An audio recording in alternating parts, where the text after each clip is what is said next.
Assalamualaikum warahmatullahi wabarakatuh. Innal hamdalillah nahmaduhu wa nasta'inuhu wa nastaghfiruh wa na'udzu billahi min shururi anfusina wa min sayyiati a'malina.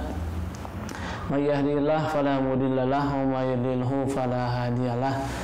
Asyhadu an la ilaha illallah wahdahu la syarikalah wa asyhadu anna Muhammadan abduhu wa rasuluh alladzi la nabiyya wa la rasula ba'dah.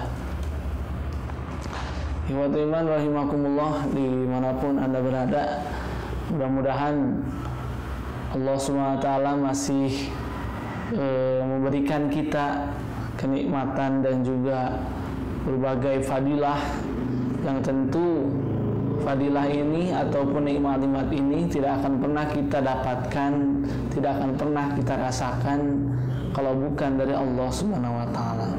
Oleh sebab itu, mari kita nikmati dan juga syukuri semua pemberian dari Allah Subhanahu wa taala agar mudah-mudahan kenikmatan yang diberikan oleh Allah Subhanahu wa taala bertambah banyak, bertambah berkah, bukan malah menjadi azab ya kalau kita tidak mensyukuri nikmat Allah Subhanahu wa taala. Pembahasan kita kali ini masih di dosa yang 26 tentang zalim yang akan kita bahas di pertemuan kali ini, khusus tentang kezaliman terhadap manusia yang lainnya. Rasulullah SAW bersabda, Innallaha la yumli, sesungguhnya Allah Subhanahu wa taala akan menangguhkan lizzalimi, bagi orang yang zalim, hatta sehingga idza akhadahu, ketika Allah menghukumnya, ketika Allah menyiksanya, lam yuflithu, Allah tidak akan melepaskannya kembali. Summa qara'a, kemudian Rasulullah SAW membaca ayat wa kadzalika, dan begitulah akhdhu rabbika, siksaan Tuhanmu ataupun hukuman dari Tuhanmu, idza akhadal qura, apabila Allah Subhanahu wa taala menghukum satu kaum, wahia zalimatun, dan penduduk kaumnya itu zalim, inna akhdahu alimun syadid, sesungguhnya hukumannya, siksaannya alimun syadid, begitu pedih, begitu dahsyat. Ayat iman rahimakumullah, ayat ini masih umum. Kezaliman yang dilakukan oleh satu kaum pasti akan dibalas oleh Allah Subhanahu wa taala dengan siksaan yang sangat pedih.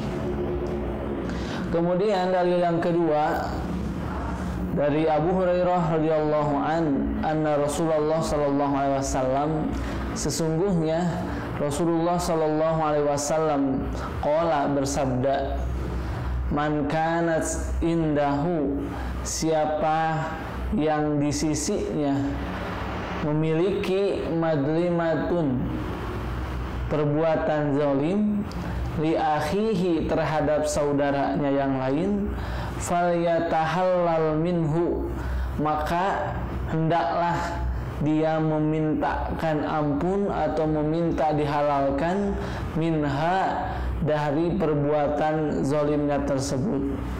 Fa innahu, maka sesungguhnya, laisa, tidak ada, dinarun wala dirhamun, di hari itu tidak ada dirham dan juga dinar, artinya ditebus dengan harta yang dimiliki, tidak akan bisa terhapus kezaliman itu, min qabli, sebelum ayu khoda li akhihi min hasanatihi, sebelum saudaranya mengambil darinya kebaikannya. Jadi nanti di akhirat sebagai penebus dosa itu bukan dengan harta, tapi dengan kebaikan yang dimiliki orang yang berbuat zalim itu diberikan kepada orang yang terzalimi.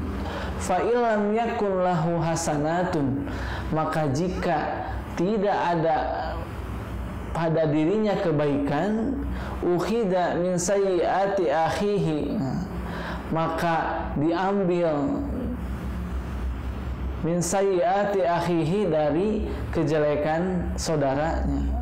Berarti nanti seseorang kalau berbuat zalim terhadap orang lain, kebaikannya akan diberikan kepada yang terzalimi. Kalaupun tidak ada kebaikan dari si pembuat zalim ini, maka kejelekan orang yang terzalimi akan dikasihkan kepada orang yang berbuat zalim. Nah, iman rahimakumullah. Jadi jelas di akhirat nanti yaumala yanfa'u malun, tidak berguna lagi harta, karena harta itu bernilai, itu berharga kalau di dunia. Tapi kalau sudah memasuki dunia yang kedua, dunia kekekalan yang akan dihadapi, akan dijalani oleh manusia pada nantinya, tidak akan lagi berharga ataupun bernilai yang namanya harta. Harta akan bernilai dan akan berguna semasa di dunia, tapi kalau sudah memasuki akhirat, dia tidak akan berguna. Karena dalam hadis ini Rasulullah SAW menyebutkan, fa innahu laisa dinarun wala dirhamun, yang tidak ada lagi nilai bagi dinar dan juga dirham. Dalam hadis lain Rasulullah SAW menyebutkan bahwa orang-orang yang seperti ini, orang-orang yang zalim terhadap orang lain, dikatakan sebagai orang yang muflis, orang yang merugi, orang yang bangkrut. Mengapa? Dia beramal kebaikan, tapi pahalanya akan diberikan kepada orang lain, kepada orang yang terzalimi. Masih diriwayatkan oleh Abu Hurairah radhiyallahu anna Rasulullah sallallahu alaihi wasallam qala, sesungguhnya Rasulullah sallallahu alaihi wasallam bersabda. Qala, beliau bertanya kepada para sahabat, atadruna manil muflisu, apakah kamu tahu apa atau siapa orang yang bangkrut itu? Qalu, para sahabat menjawab, al-muflisu fina. Nah, ini definisi para sahabatnya. Orang yang bangkrut itu orang yang tidak memiliki dirham, tidak memiliki perhiasan.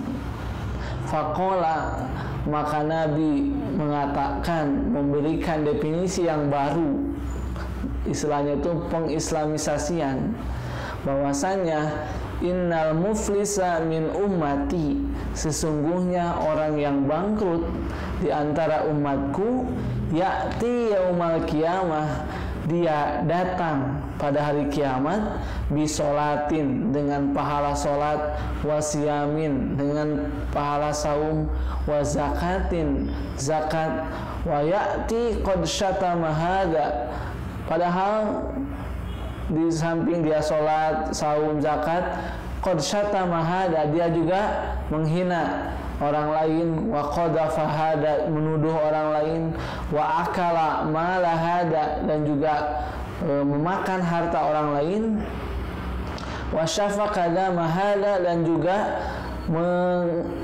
mengocorkan darah orang lain, wa daraba hada, kemudian memukul orang lain, fayu'ta hadza min hasanatihi, dan orang-orang yang tadi yang dihina, yang dituduh, yang difitnah, yang diambil hartanya, yang dipukul, semua akan diberi min hasanatihi, dari kebaikannya.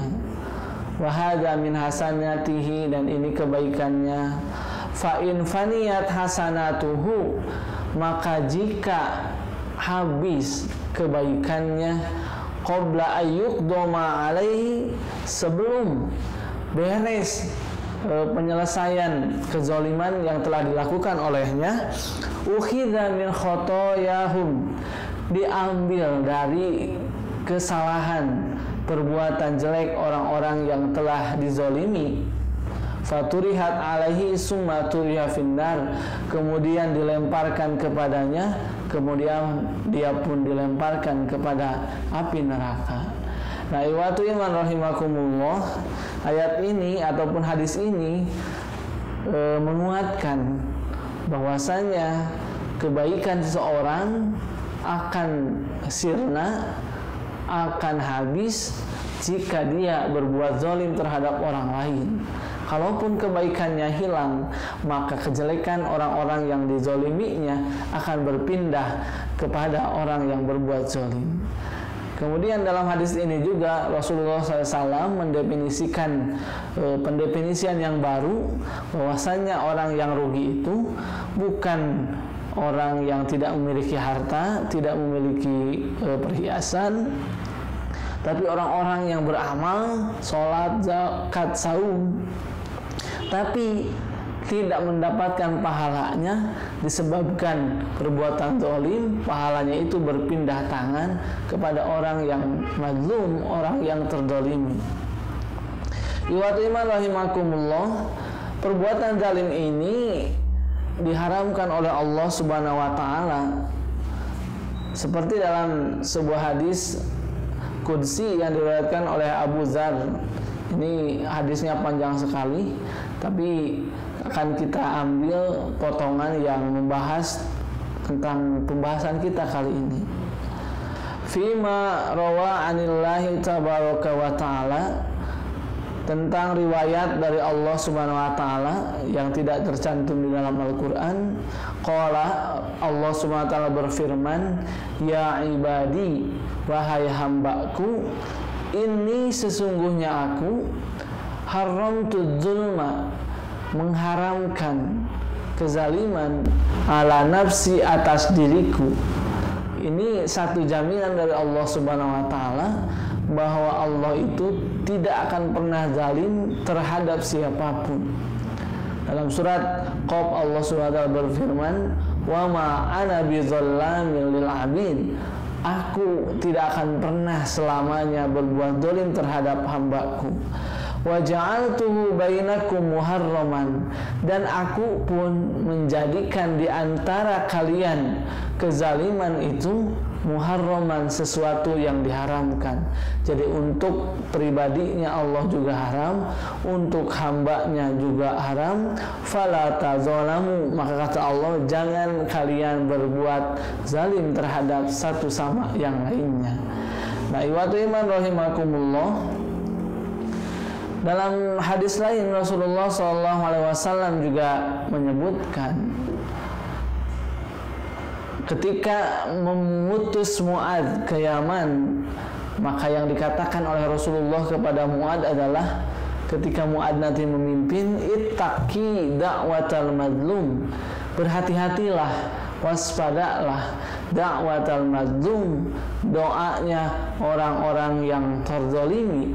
Fa innaha laisa bainaha wa bainallahi hijab, maka tidak ada antara yang dizalimi dengan Allah Subhanahu wa taala hijab, penghalang.